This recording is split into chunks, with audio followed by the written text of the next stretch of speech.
Hey guys, welcome to the first ever Internet 2.0 podcast.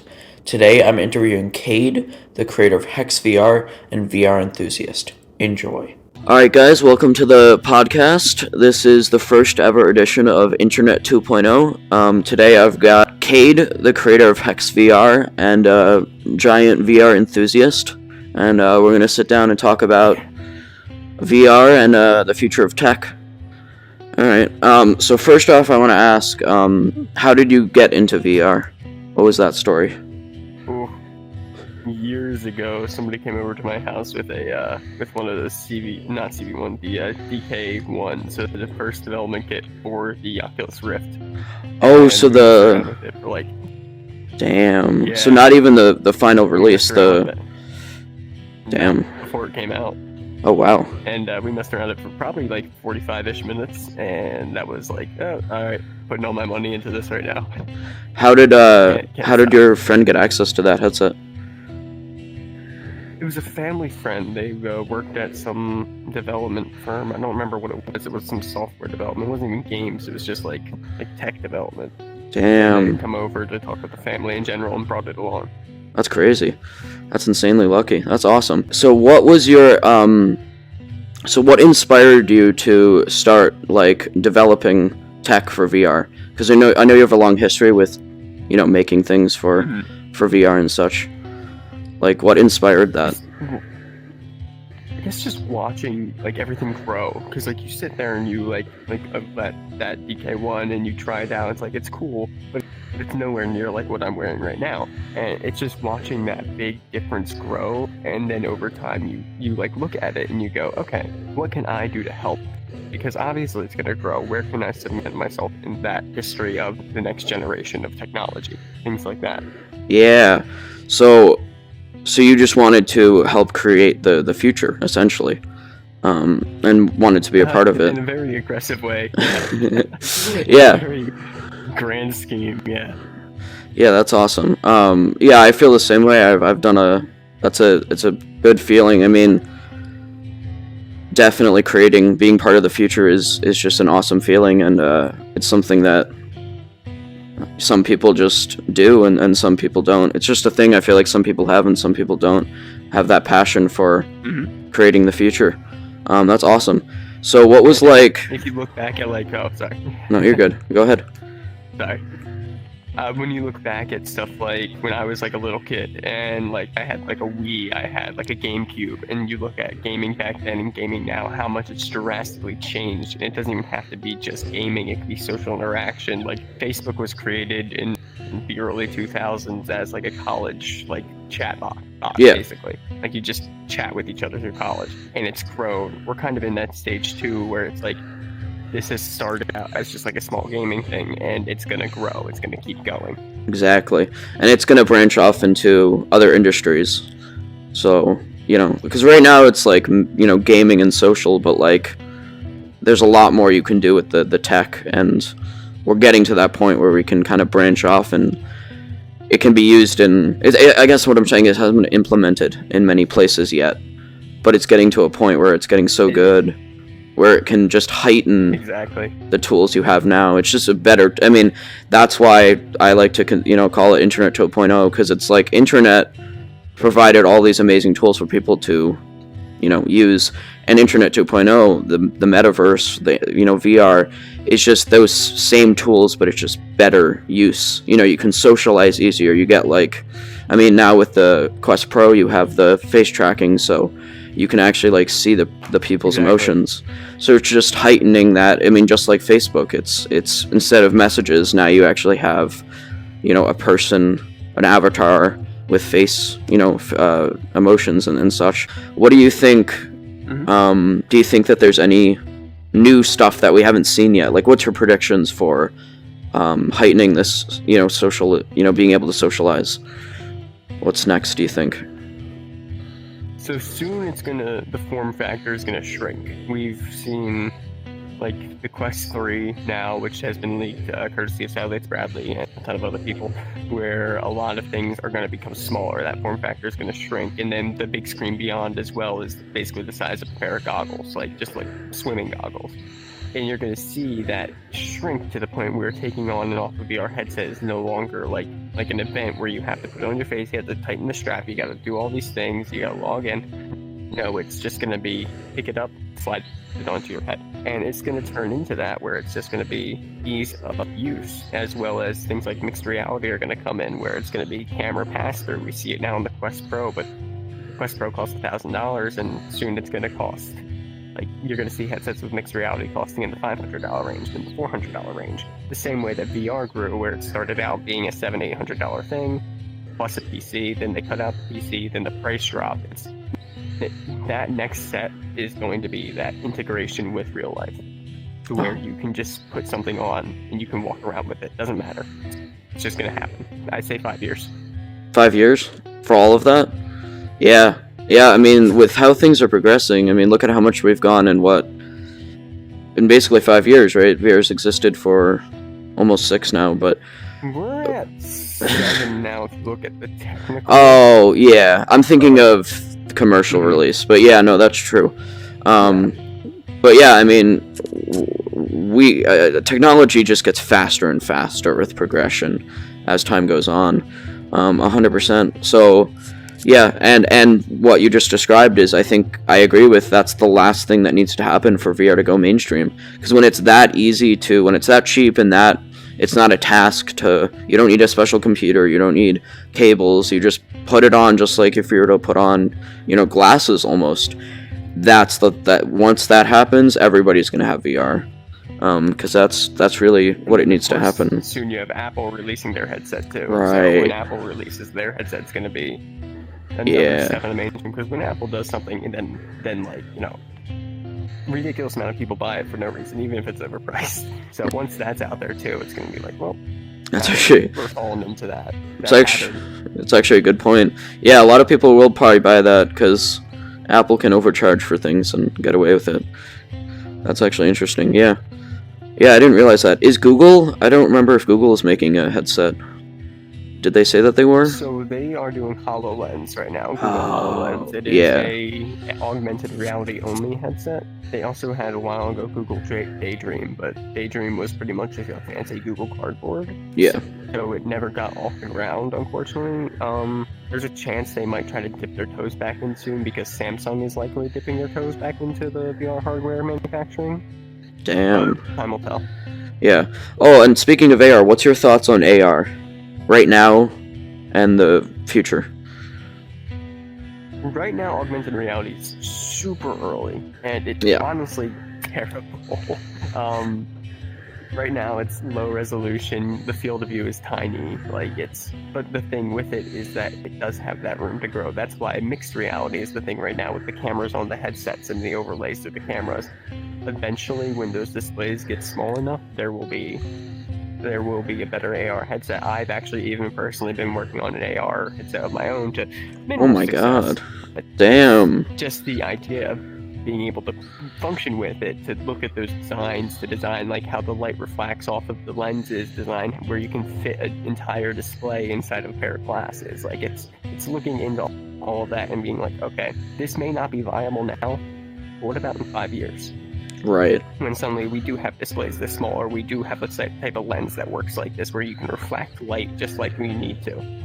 Then let's say that design I have saved on my computer and those minimal parts I have sitting over there, they become useful because I can buy one more part and it can put it all together. Damn, that's crazy. I didn't know you were doing that. You're insane. You do so much. This is why you're here today. Have fun with it.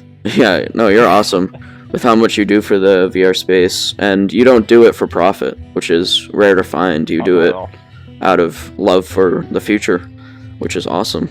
A lot of people don't have that. Someone does have to do it.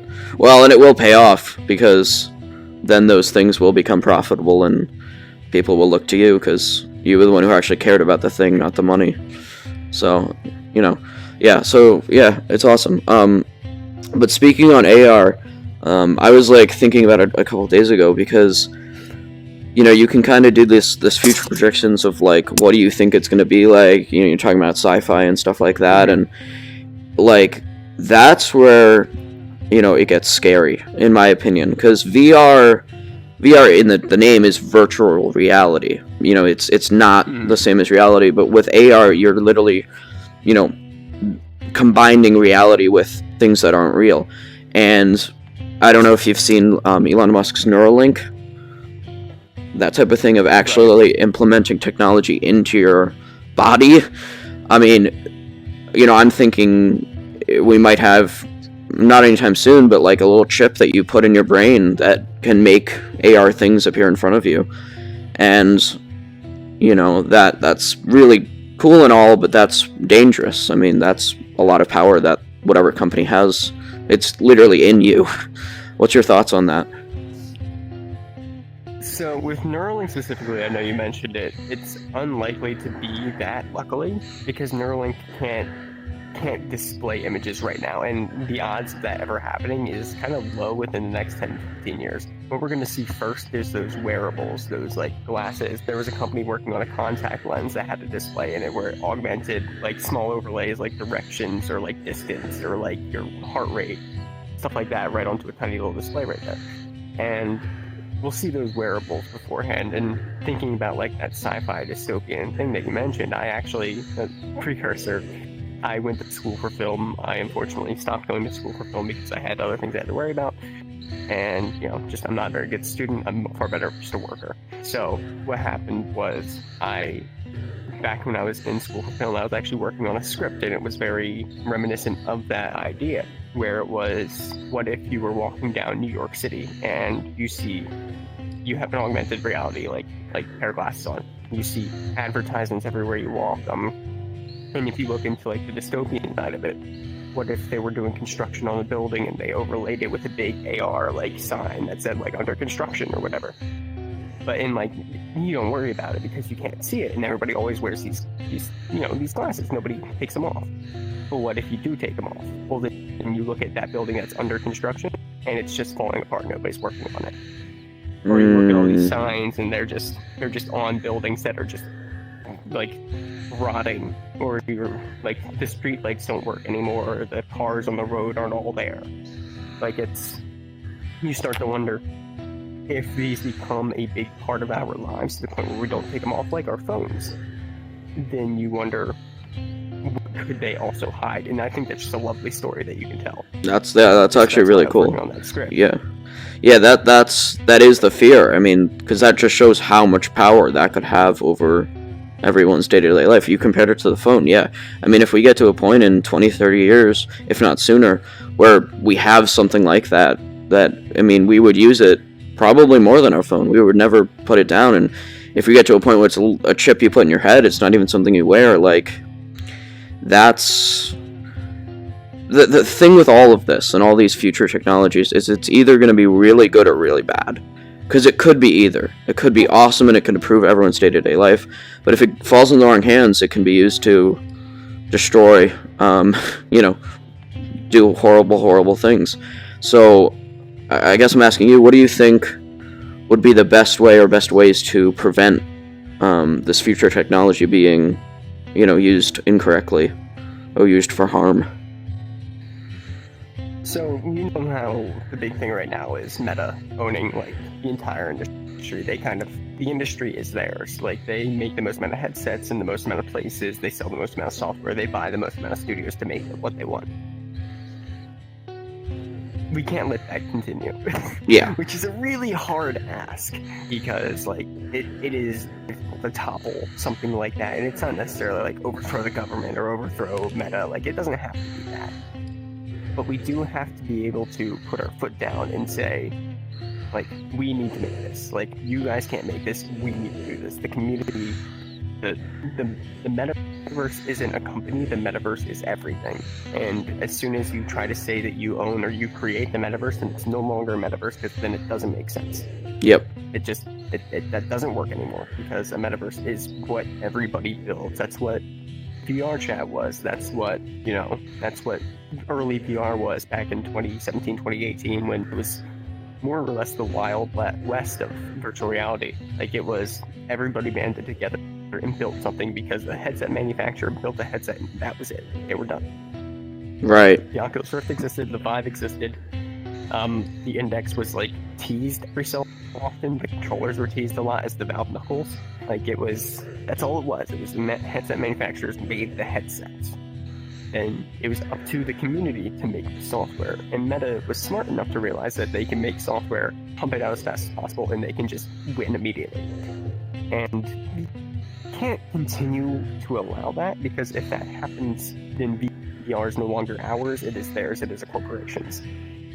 And we are in that period right now of transition where we are starting to realize that more and more, where people always talk like Thrill Seeker always say like, oh yeah, latest meta news. Shouldn't have to be that. You shouldn't have to watch meta for what you want. You should be able to say, I want to make what I want. And like, especially with the shutdown of Echo Arena, we see now that making what you want is a bigger thing, because sometimes they'll take away what you love. Yeah, and well, that's just what it comes down to, is that just taking it away from meta and making what you want to exist. well, yeah, speaking on that, one of the good things about the shutdown is it showed the whole VR community, not just the Echo VR community, that you don't own the game you're playing, you don't own the headset you're wearing. And it really started, I mean, people described it as the first domino falling. They could take away, in a couple of years, another game. And I think that, speaking on the metaverse, I hate saying the metaverse because Meta ruined that term, but it is the metaverse. It's just not their metaverse. For the metaverse to be, you're right, the users need to create it.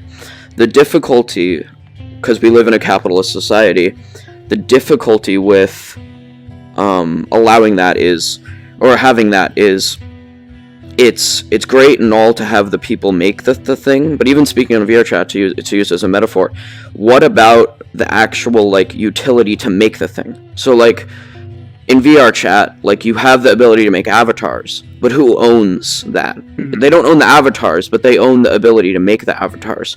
So there's no way for it to be completely community owned. I mean, maybe there is, but speaking on the metaverse, what we want it to be who owns the backbone, the background of how to make the thing, to make the tools, I guess, overall. So that's where it becomes tricky, because you don't want one person to own all the tools, because then they technically own everything, because they own, how you make the thing. So that's something we need to figure out how to navigate. What's your thoughts on how we could, I guess, create the best, metaverse possible? What the community wants, not what a company wants. Yeah. So, like you said, how VR chat, who owns that backbone? Luckily, VR chat is built on an incredible backbone of the Unity system. So, VR chat essentially just owns the rig of the player, so how the player interacts with the game. You can upload your own model, you can create your own model, and you can do it all through Unity, and the only thing that they own is that upload button. And it's a good system, except VR chat is horribly optimized, and it falls apart every 10 days like a bunch of twigs held together by a string.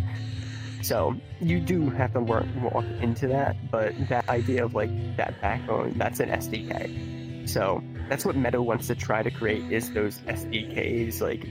Horizon Worlds, everybody doesn't understand what Horizon Worlds is. That's not a metaverse, that's just a social application. Even Meta knows that it's not a metaverse.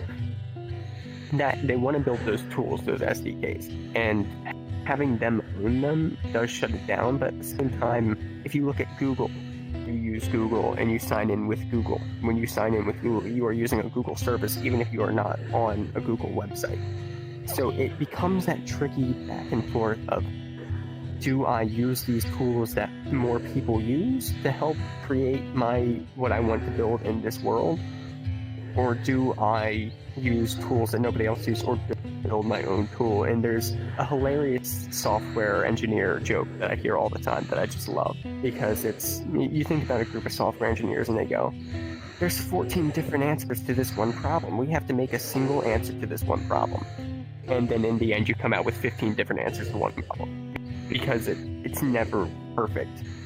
And I think that's where, and I hate NFTs and that entire NFT community, it's terrible. But I think that's where the idea of the blockchain would have worked until it was ruined. Because if you look at the blockchain without crypto, without NFTs, it was a simple chain of command that ran between every interacting computer. And that chain could be edited, accessed, and it would go on to the next person. And it couldn't be broken, it couldn't be altered too much to the point where something wouldn't work. And everybody owned it. And that's where that did work. But in the end, it was used to sell monkeys. And the most ridiculous things ever for overpriced. And it was used for scamming. So it did break. But that's where the idea came from. And I know when the original idea was formulated, I knew a guy who was like early into that, and he was telling me about it. I go, that's cool. And then it was all ruined. So you look at the ideas of who can develop what, and it just becomes a cluster of nobody can actually develop anything because then it will ruin something. So I can't give that answer of like, this is a very long way to answer that question, I just realized. But you can't give that answer 100% because the answer has never existed before. Maybe one day it will. But until then, we have to just look at it objectively as of right now, what we need to build what we want. If Meta puts out a system that works really well, you can use it. It will work. Right. It will help the future of VR immensely, but it also helps Meta. And even like using something like a Varho Arrow or like a Pimax, you create something specific for Pimax. It's going to help VR, but it's also going to help Pimax. So you have to balance your cards. You said earlier, like, that Echo shutting down was a domino effect. That was the first domino. It's not the first domino, it's the biggest domino. That was the biggest domino so That's far. true. And we have, like, and that's what it's going to be, is going to be a ton of these small dominoes that go over. And then a big one happens. Everybody notices it, and then they forget, because there's 15 small dominoes after it nobody cares about. So that's what it becomes of, like, in the future. You have to just be wary of who or what you're developing for. Because if you continue to develop for Meta, it will help you, and it will help VR, because you can put out your game on Meta. You can get 100,000, you can get 10,000 players. Like, you can make money, and it will work. But then you look at, well, now Meta owns that, and now there's one more year onto their lifespan, sort of thing. So. Yeah, that's actually a really interesting answer, because to sum it up, correct me if I'm wrong, but basically you just have to be careful, why you're making something, or be careful why you're making it, and what reasons you are for making it, and who you're making it for, and who does it benefit. Yeah, because overall I feel like that's a really good general rule for creating this new technology, is you have to think about what are the results of me making it this way. Because I could make it a different way. As you said, there's a lot of different ways to make everything. It's just which way will have the best results and will help the right people, and so that's actually a really good answer. I've never thought about it that way. That's really smart. Yeah. So, yeah, and speaking on the Google thing, I was researching this actually last night, because I asked myself a question. I asked, well, if you wanted to create a competitor for YouTube, like, which is owned by Google, that's incredibly difficult to do, because think about it, like, Google AdSense is like the biggest marketing tool ever. So if you want to market your product, Google won't let you use that because you're a competitor. So it's just basically Google owns so much, and it's so difficult to get something off the ground with all the tools being owned by Google. And that is a worry that I have about with Meta. If a new VR company tries to come up and it's too late, I mean, they might just not be able to, because of how much of it the VR industry Meta owns. It just might not be, like, possible, or would be incredibly expensive to create something from there. So I think that people need to start making their own things, but also the consumer needs to figure out what they're buying, because I mean, I know me personally, after the Echo thing, I'm gonna try my best to not buy anything Meta owned, which can be challenging because they are a monopoly. I mean, so that's what I worry about, because Meta definitely does need to be, overthrown. They can't become a monopoly like they have with social media, with VR. I think we need to see a bunch of people try out different things on their own before it's too late. So, there's, like you did mention, there's been a ton of like the idea of like there could be another manufacturer out there that makes a good headset, you just never know. And that has happened. I've seen it. There's actually a ton of headsets out right now, and I've tried probably most of them, and I've enjoyed most of them. And it goes into the thought process of why do people choose Meta, and it's a huge thought experiment. And it's kind of why I always say Meta ruined the name of VR, because in my opinion they did. Because 5-6 years ago, I was on an HTC Vive, and I was on an Oculus Rift, and this was before Meta made their huge push with the Rift and changed everything. And I was on these headsets, and I was enjoying them, but they were expensive. And I knew they were expensive because there was a lot of new and expensive hardware in them. You know, it was $600 for the controllers, the sensors, the headset, and then add on another $1,000 for a computer. I was okay paying for this because I knew what it was. And a lot of other people knew what it was. But the day that the Quest 1 came out, everything changed. Because you were looking at a smaller system at a cheaper price. But the issue was, it wasn't cheaper. It still cost as much to make.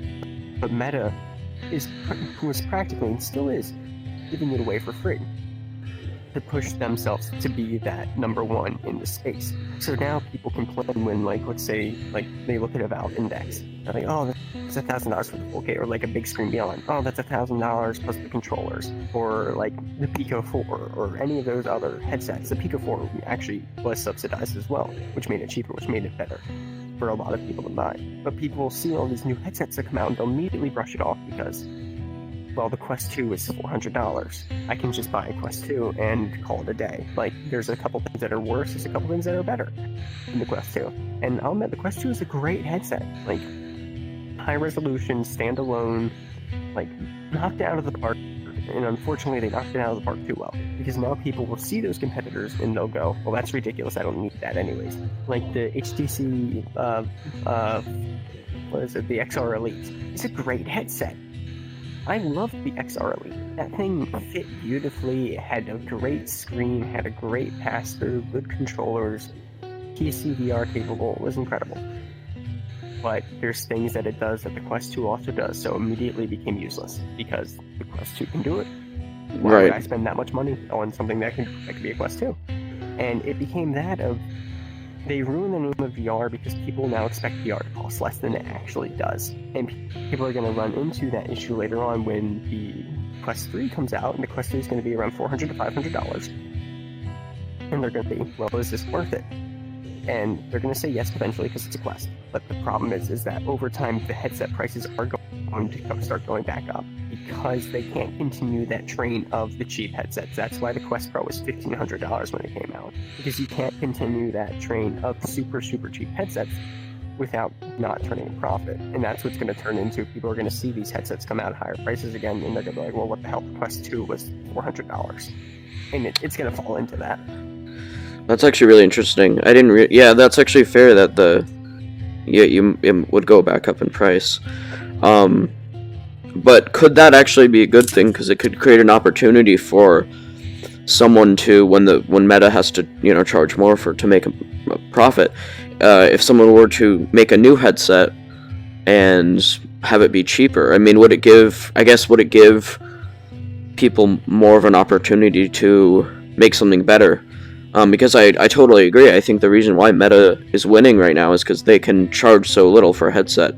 But that's not sustainable. I mean, that's not how much VR costs at this time. And, if it goes back up, I feel like that ultimately, in the long run, could be a good thing. Because it could give people, more of an opportunity to make something.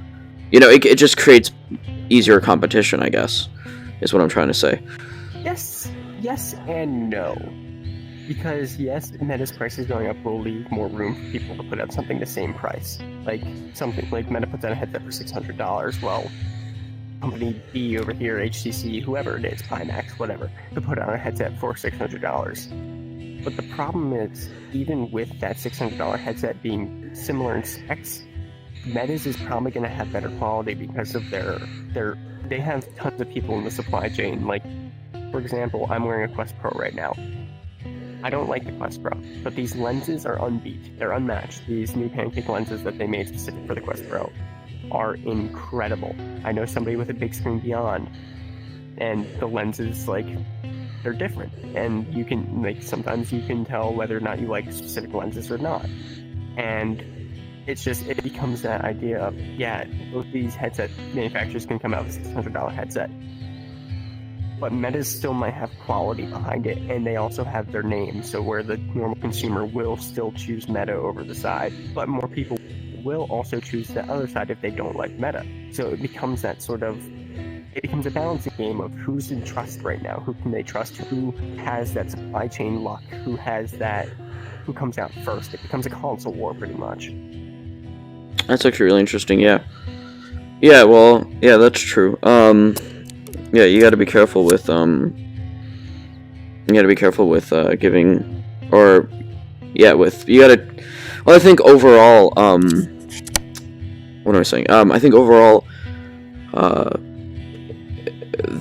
that could give the ability, I think the consumer, we need a consumer with VR, a consumer mindset change, and we need to have the people that are, can, look at what we talked about earlier with, like, say, if I, spend this money and buy from this company, is that a good thing for the overall, for VR as an industry? I mean, some people can't do that, and, it's overall better to have everyone have VR, even if it's, some people have a cheaper headset, but, I think that in the long run, it's better to have, the money go to someone other than Meta, because we just hate Meta. I mean, Meta sucks. I mean, everybody knows that. That is the one good thing about Meta as a company, is they have, like, the worst reputation. Like, other companies, like, Yeah. they might have a bad reputation, but still people will, like, defend them. No one likes Meta. Like, I've never met anybody that's like, Meta's great, I love them as a company. Everybody hates them. I have, but they're crazy. Oh really? Damn. Yeah. Oh, yeah. Wow, I didn't realize that though. I mean, I'm sure there's people, but I can actually tell definitively, even to the viewer, who they should buy next. Like, Okay. If you don't want Meta, you want Meta out of your life. You want VR to have just a moment of next generation. You want something to come out that isn't Meta. If you have the money to do it, buy a big screen beyond. Because something about big screen that a lot of people don't know, and they do kind of know. So, they were a software company first. They made that big screen, like, video player. It was great. Meta tried to buy them out originally, and they said no, because Meta pretty much was going to make their own form of big screen. And they said, let us buy you or you're going to get destroyed. Like, you're just going to get ruined. So they pretty much were trying to just do that thing where they take over, corporate takeover, push somebody out, make your own thing. Big Screen said no. And they continued on doing what they were doing, not being bought up by Meta, making their own thing. And now they got to a point where they can make their own headset. And yes, it's expensive. And yes, it's PC only. And yes, it doesn't come with controllers out of the box. You have to buy, like, Vive controllers or Index controllers. But just having that story behind it of some Meta tried to take them and they refused, and now they're making something that is without Meta, that is without any subsidization or without any big company behind it giving them a specific reason to make it. It is just a community headset. And if you really care about the VR community and you have the money, if you don't have the money, then it's fine. But if you really care about the community and have that money and don't mind not having standalone, buy a big screen, because they're the community headset right now. They were made by the community for the community. They're that small form factor. They were made with the idea of using base stations in mind. And like a lot of us original VR guys, we love Vive base stations. We love Index base stations because they are very nice. It was made with all of that in mind for the community, not for Meta, not for somebody who wanted to sell it to a business, for the people who play VR. That's actually really well. That I'm definitely gonna check them out, because that sounds like something I would definitely want to buy. But also because what you just described is something that I value extremely. Is like, saying, no, Meta, I want to do this on my own. And I think that shows that they're so confident in what they're doing, because that is a very bold thing to do.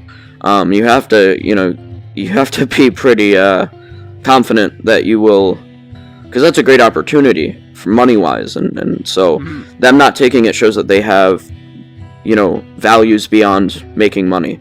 They actually care about the VR industry. And actually, that story reminds me of a different industry, the news industry.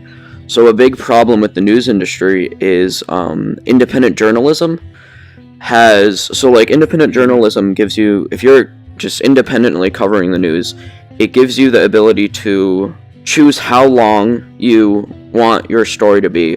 You get to choose what you want to talk about, what you want to investigate, and you don't have any of these, corporate, because you look at the big news organizations, they're all owned by, they all have to follow what their investors care about. So, and you're limited by time. I mean, most things are an hour long, and that's not even an hour long because you have ads. It's like 45 minutes of time to cover. You can't really do anything substantial.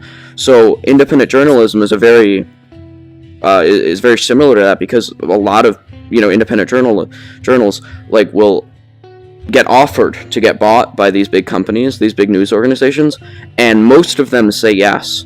But the ones that say no are often the ones that are the coolest and actually do the best work, and the person or few people behind them really do care, and you can see that they don't care about money, they care about putting out the best news possible and not having all these restrictions.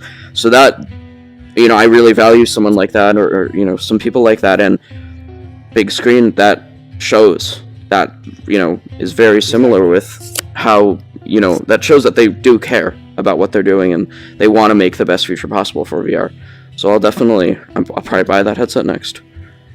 You just sold me. There you go. And but if you do look at VR right now, and that same mind of how independent journalism works. If you make VR software right now and you aren't subsidized by Meta or Pico or anybody, then you can't make something to make a profit. It's just not going to work, and you're going to lose something. And I know we'll probably talk about it later, but with me and Hex, it has become I understand I'm not going to make a profit. I'm okay with this because I know what I want to make for community, and I'm paying everything out of pocket right now without any knowledge that I'm going to get it back or not. And it's just because I know what I need to make, and that will help the future if it comes to fruition, what we want to do, what we have in mind. But it does start with that idea of, I know I can't make a profit on this, so what's the next step to still do this right? And that has just been, well, here's my money, just take it, I'll find it later. If something comes back, I'm okay with it. If not, I'm fine. Yeah, so actually, let's talk about Hex, because that's something I want to deep dive into. So yeah, no, I've been watching, keeping up to date with it, obviously, and what you're doing reminds me exactly like that. I extremely value, it shows that you do care about, the Echo VR community. You care about replacing this loss and doing it in the best way possible, and that's crazy. I mean, I'm still surprised you haven't done a community, a fundraiser or anything, because people would. I mean, I know you said to me that you want to make sure you're not going to get sued by them. But yeah, you should, because,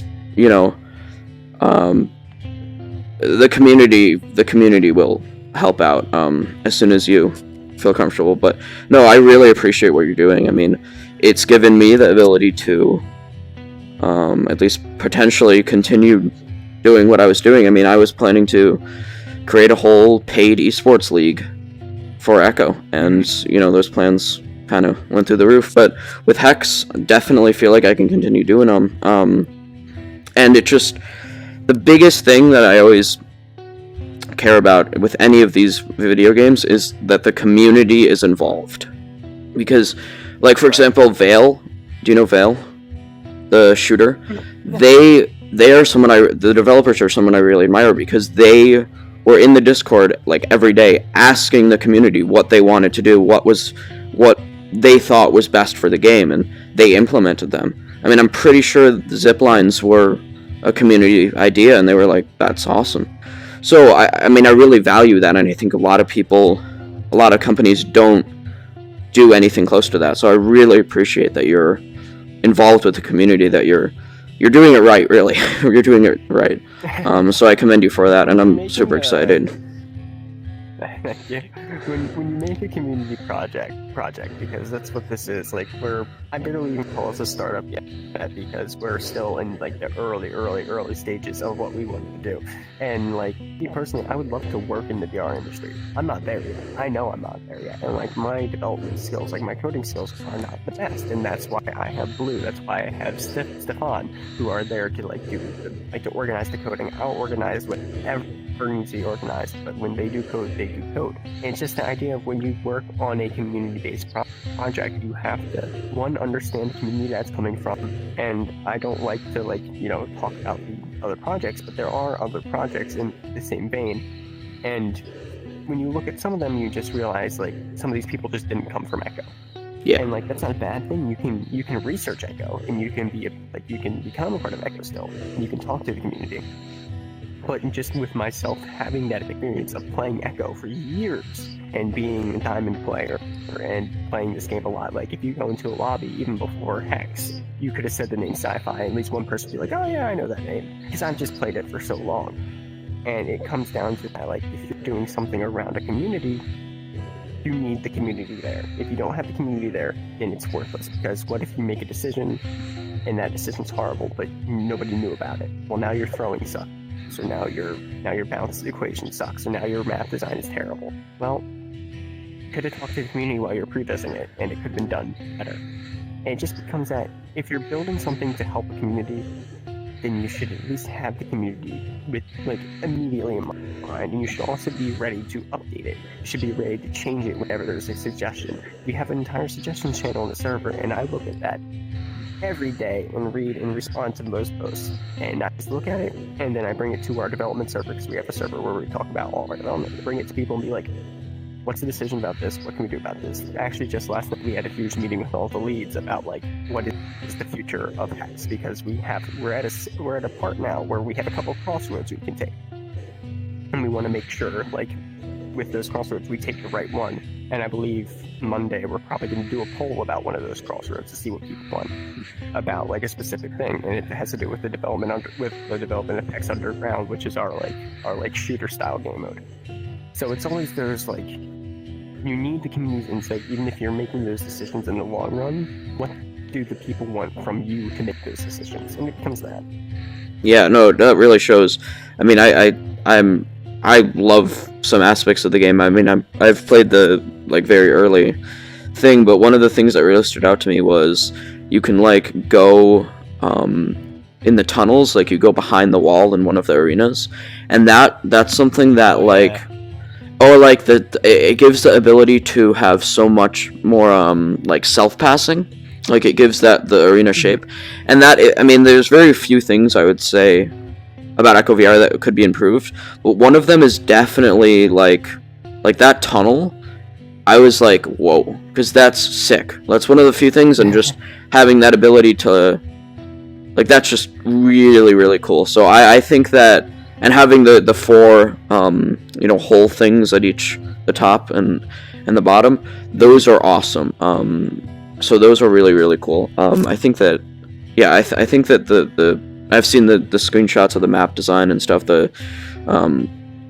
I'm super excited, and I just think this is going to be an awesome project. And I think that with how it's being developed, I mean, once it's further along, we could get more people involved beyond just the Echo VR community. I think it can grow. Yeah. I think it will grow the Echo VR community, because I think we'll get new people involved. I mean, because, yeah, so I'm super, super excited. I think the game is awesome.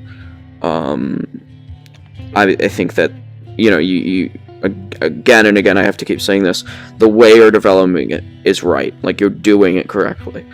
So I just think that it's definitely going to replace it. I think it's going to. I mean, I was saying as soon as the news came out, one of the first things I said is we're going to create a new and better thing. Because that's really all you can do, and I'm seeing Hex, and I'm like, new and better. I'm so excited for the final. That is actually. So am I.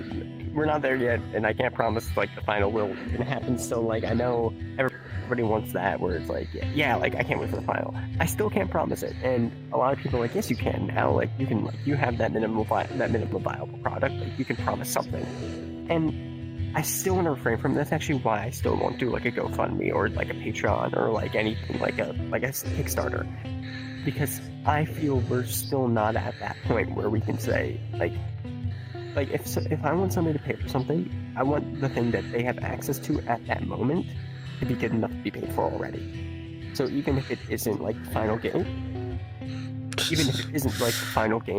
like I want them there to be something where they can be like, I enjoy this, and I can see why I will enjoy it later when it's done. And I just don't feel like we are there yet. I'm not saying we won't be there. I'm just saying once we get there, that's when we can do payment for things like that. But what you had said about like when you heard the news of Echo shutting down, it was funny because I actually heard like about a day in advance by somebody who I can't name or I'll say would get in trouble. But like I heard about a day in advance about the news. I was like, are you sure? They were like, yes. It's like, okay. So immediately, like I saw the Fight for Echo stuff was happening, and like I was in that server from minute one. It was actually funny. Psychotic gave me the mod role first. Like I was the first person to the moderator role because that server was growing so fast that it was like, okay, well, we need somebody. And I was in the stream at the time, and I was talking in chat, and Psych was just like, take this role. I trust you. It's like, okay, cool. And yeah, and like Psych was like, take this role. I trust you. It's like, okay. So it became that like I was in VCs, like I was talking to everybody, and everybody was talking about what's next. And something clicked in my brain that I had thought the day prior, like before, like when I had first heard before the news broke. And it was just, I can't code very well, but what if I grabbed people who could? And then I went to see like what could happen then. So in that Fight for Echo server, I just made a simple post. I made a simple server and said, anybody who knows how to develop, who's a decent developer, join here, let's chat. That was it. One invite. Then about 400 people joined, and I quickly became like struggling to like push the server together so it wasn't spam, to like moderate something while like looking at developers who were coming in and just talking to them and like grabbing here and there like who we can talk to. And it quickly became, okay, I will get developers, but first I need to organize. I can't promise like what this will become yet because it's a server of 400 people, and I made this single post on a whim. So it became just that fight against that stream of people and a fight for the community at the same time, because I'm fighting for the community to still have a home. That's been my major motto, is like, even without Echo, this community needs a home, and I want to see, even without a game called Hex can still be a home. Hex VR. Like, that's why I'm doing the Echo Arena tournament now, is because it can still be a home for people. And once I got everything tidied up, and once everything I kind of settled down, which was probably when, by the time we had 1,000 members, it was like, okay, now I can start organizing. Now I can start looking at a project here. And it was very lucky one of our developers, Galaxy, had created a demo within like an hour.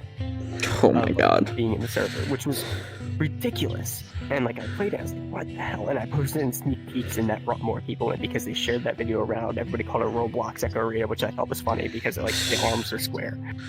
But is that little like cube with the first video that was like a minute 30 seconds long? Is that? Before that, yeah. Okay. It was before that. Same throwing system though. The throwing mechanics back then were really bad. And I say back then, that was a month ago. And so like it just became that like right place, right time sort of thing for people joining, like who I was, which is like somebody who was slightly known in the community. Like what got developed quickly, and it just became that like, well, now we have a place here. Now we have something we can do. Let's do it. Like, now we have an opportunity. Let's not waste this, because if we waste it, then thousands of people will be upset, and I will be upset. Like, the developers will be upset. And it's become that, where it's like, we have a job now. We have an obligation, I think, to work. So, yeah. Yeah, no, yeah. So, 100%. Yeah, Hex is crazy. I mean, I was watching those, the videos you were making of the, like, the updates, like, a week and then a month, I think. And I was like, whoa. I was shocked. I don't understand how that was made in a week. I mean, that was insane. Like, you guys are so far, and it's not been that long. I mean, yeah, that's crazy. So yeah, you guys are very talented with what you're doing. Yeah, but one thing I will say is I personally think you should do community funding. And the reason why is because if there's not a big fear of you being sued, you do have a product out there. I mean, I made a video with the, alpha or whatever, and I think that the community, I feel like that will really help you be able to do it, and I just don't see why, other than being sued, why you wouldn't at this point. It's community trust, I think. So we've dodged the bullet with meta, because now we have our own design, our own gameplay style. It's just like I've moved on from the word Echo Arena remake, and I hope everybody else has started doing that too. Because we really aren't anymore. We are just loosely based off of it, and that happens a million times in games. So the reason why I am still against that community funding comes down to, what does the community trust of us and trust of everybody else who's making something like this? So we saw like the now defunct Echo Replay. They had immediately put out a Patreon. The backlash was huge. Like, it was ginormous. People were like, "Why are you doing this? Like, this makes it seem like a cash grab." And while I think most people now don't see us as a cash grab. At the same time, it turns out to if we don't need money yet, which we don't. Like, I can front whatever we need right now. I'm in a good enough position right now where I can front the server cost. I can front some of the development costs, like, just to make it function. Like, I can do that. Once we get beyond that point where we will need more money, then we will look into it. Oh, 100%. I didn't realize that you didn't need money. I mean, if you... Yeah. We don't. Like, it's out of pocket, so, like, it's not terrible. Like, it's not expensive yet. Like, it's not, like, in that major development stage where it's like, oh yeah, we're spending $1,000 on assets, or we're spending... No, it's like some of our biggest costs right now are, like, we use a software called Plastic SCM to share files with each other. Those files, like that Plastic SCM, costs money. It costs money per gigabyte and per user. And we have, like, I think 10 users on it, so, like, over time it just builds up. Actually, the first bill came up for it about a week ago. It was fine, because I could push... Why don't you use Google Drive? Because it doesn't work with Unity. So SCM works beautifully with Unity, where you can be in Unity, make your changes to the game, hit upload, and it will upload it to everybody else's Unity. I see. They can just click download, and it will change immediately. Like, I see. Okay. Fantastic. So, and then obviously, like, server costs, like, those aren't expensive right now, because it's just development servers. Like, it's just, like, it's minimal amount of people. So when we look at that moment where it becomes like, yeah, we need more servers, or yeah, we have a lot more data going through Plastic, or like, yeah, we need this asset, we need this code, like, or we need to pay for this, like, then I'll look into it. But as long as I can push what I need out of my pocket, then I don't see the need to ask for other people to push for me, because I don't want to ask the community for that yet, because I just feel like if I don't need to, I shouldn't. Okay, so I have two things to say. Well, first off, I guess I just want to make sure that you don't have, like, a mindset that, like, as soon as you do need funding, don't hesitate. Like, I know from people that a lot of people will help out, and will be happy to help out without any, And the second thing is, the mindset about, like you mentioned, the replay viewer, is you're at a point now where you have, or first, two things. You have, a vision. You have a plan. You have some sort of product now, and you also, the way you look at it, which is what we've talked about a lot with, being involved with the community, that is really, really good. And so I guess I just don't want you to feel, worried about doing that. I'm telling you, in my full opinion, that I think that you, as soon as you need to, don't hesitate. That's what I believe. When we get there, I'll definitely be looking more into it. And I have a slight mindset of when we I kind of know when we might get there. I kind of don't. It's like my internal roadmap that I should honestly write down eventually.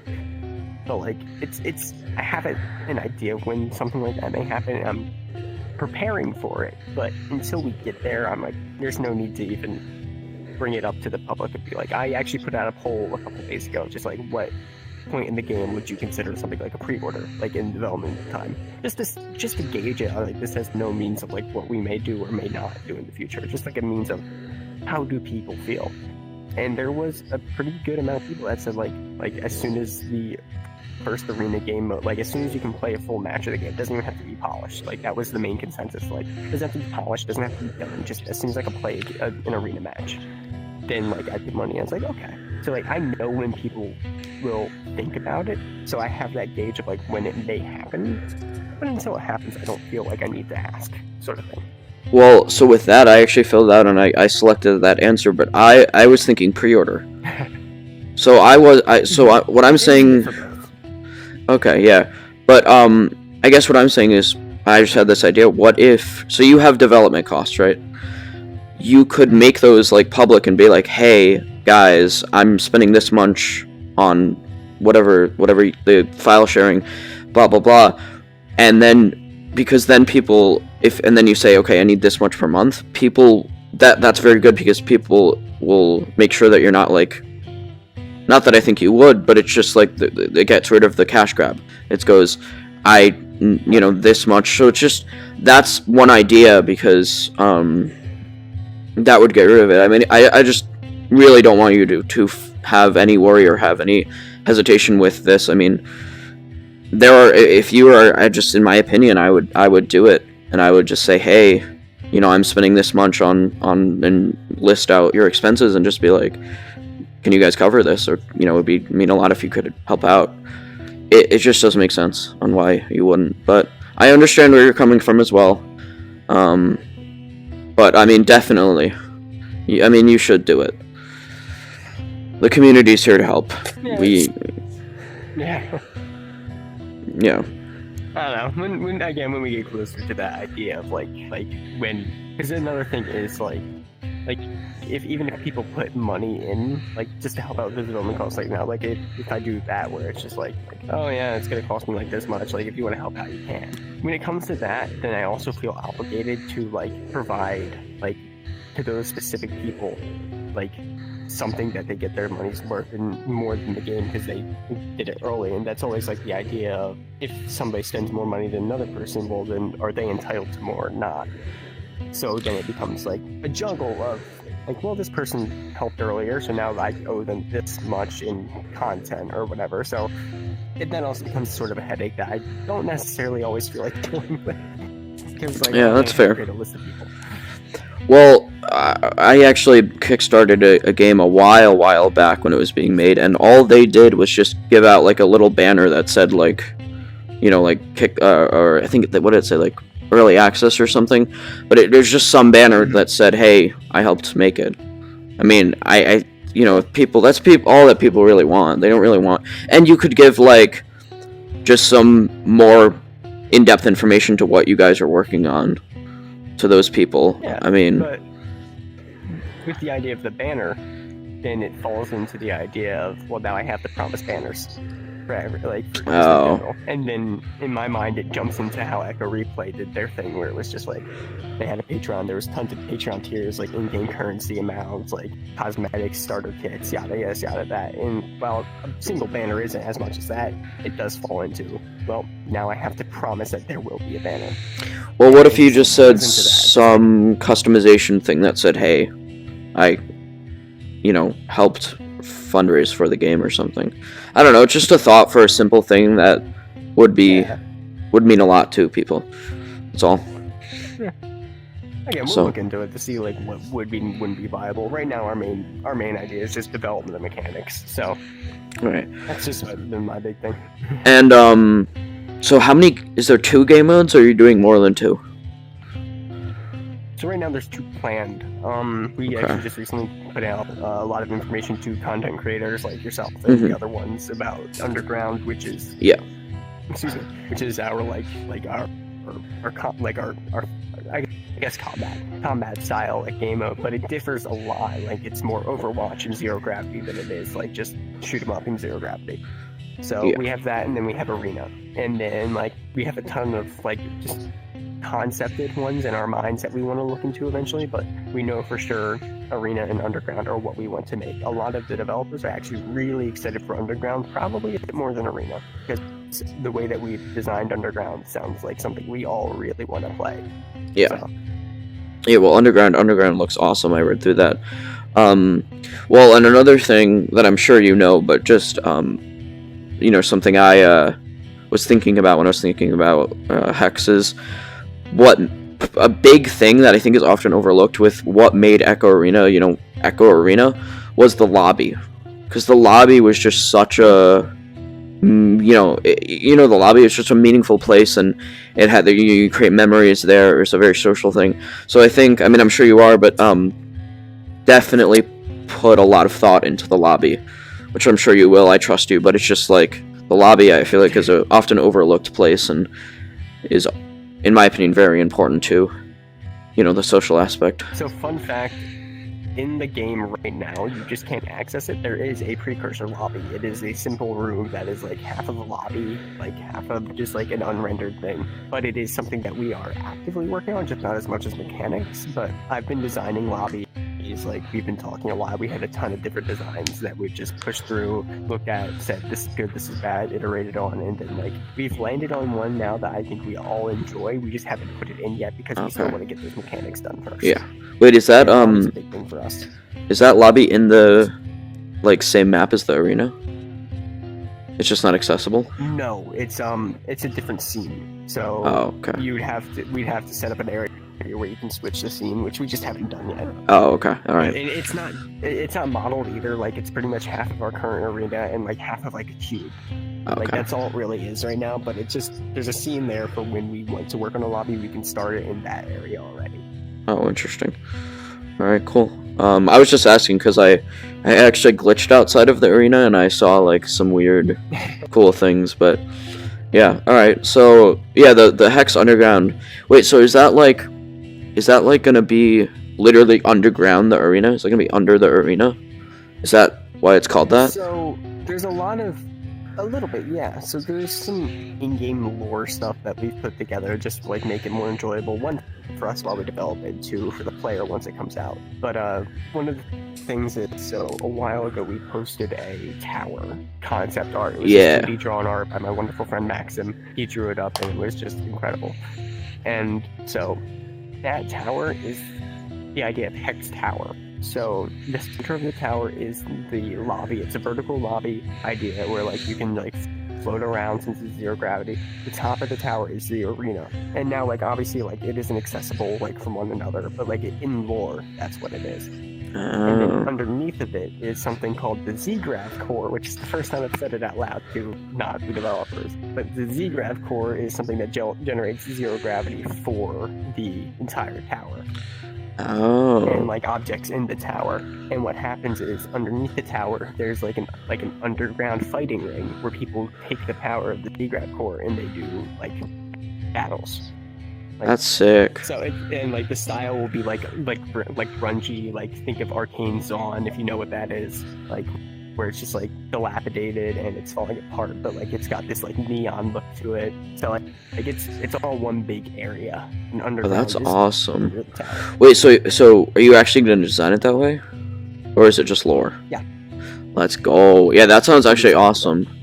Yeah, that sounds awesome to have the lobby as a tower, and then you can just transition between. Because one thing I would recommend is to not have like a matchmaking thing. Like, to not have to click a button and load into arena, like have some type of other cooler way, like a transition, like going to the top of the tower and, something like that, just to, because the matchmaking was, But well, yeah, and also menuing has to be good because menuing in Echo was awful. But yeah, I think that they actually developers a while ago. I heard from someone that they were looking at updating that, but obviously didn't happen. Not gonna happen anymore. Yeah. So, but yeah, so that actually sounds really cool. And have Valor, that's sick. Just like Echo did. That's awesome. Yeah, sounds awesome. I'm just thinking about it. Yeah, that'd be really cool. Really cool. We're really excited for it. And when you'll see why, like, we're putting a little bit more effort into Underground right now. You'll see that on Monday, where like we have like we're gonna put a little announcement and pull out about kind of like just the general development path of everything, and like, it'll be up to the community to decide what path we take. But it's kind of, I can't say too much about the path yet, but all right, the community will decide what path we take in a direction for both Underground and Arena. Well, this probably won't be up until a couple days, so just saying. You could say it. I mean, you saw it already, probably. Okay, well, then it's probably not up by Monday. I won't have it up. I'll have it after Monday. Alright, so basically the poll is choosing whether or not we develop Arena or Underground first. Like, we make one before the other, and while we continue working on both at the same time, we put more effort into either Arena or Underground. I see. It becomes that, just like, what does the community want to play first? Interesting, yeah. Yeah, well, this is just opening my mind because I'm like, oh, I could do an esports thing with Underground. Likely will. Exactly. Yeah, that's awesome. Right, you could do a lot with that. Yeah, this just opened a new can of worms for me. It's gonna be an awesome game. I'm super excited. Yeah, I gotta actually do another montage with the game. I'm gonna do the other Arena. I was gonna do that, I think, tomorrow. Or film it at least. The account service is broken right now. I might have to. Oh shit. Okay. Well, you can't log in or register right now. So I have to. Oh, okay. Oh, I don't even have the login and register. Is there a updated one that I haven't downloaded? Oh. Yeah, we put it out a couple days ago and then it broke. Somebody broke it. They overloaded our account service and. Damn. We have to restart the account system. That's shitty. Yeah, I actually was running into an issue because I tried to load it up yesterday. I don't think this is a you guys issue, but I use this Oculus app called Oculus Mirror, and you can basically it's really. Do you know what that is?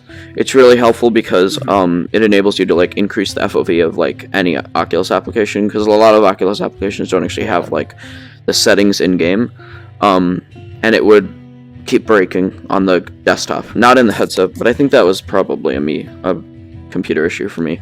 I don't think that was you guys. That also might be us because we're not. There's a chance that we might be broken with Oculus Mirror. I'll have to look into it. It was working the other time, and that's how I got the montage because of the FOV. But interesting. I think it was probably a me thing. I was having computer issues, but yeah. But you should have a FOV. Speaking of. That would be pretty cool. That would be good, yeah. Because that's one of the things that Echo...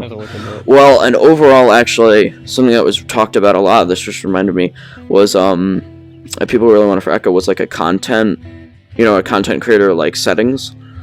So, it just gives you the ability to control cameras, FOV, stuff like that.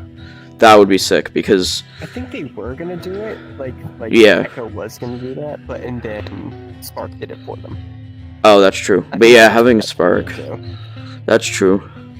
Yeah, but basically Spark... We haven't got there yet. Yeah, I'm sure that's something very, very later, but just something that I know us content creators would really, really like.